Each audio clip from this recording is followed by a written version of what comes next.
Video দেখছিলাম, তারপরেও আসছিল, তার জন্য ভিডিও করার পরে আর সামলাতে পারছিলেন না, পরে সাফল্য দেখতে পারি না। কিশোরীর বিকৃত যৌনাচারের পর শিশুকে হত্যা।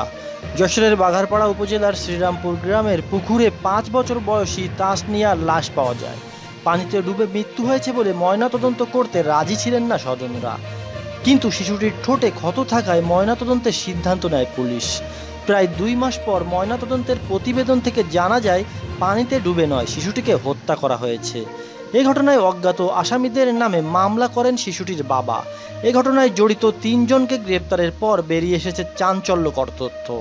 পর্নোগ্রাফিতে আসক্ত প্রতিবেশী এক কিশোরীর বিকৃত যৌনাচারের শিকার হয় শিশুটি। তাকে হত্যা করে পুকুরে ফেলে দেওয়া হয়।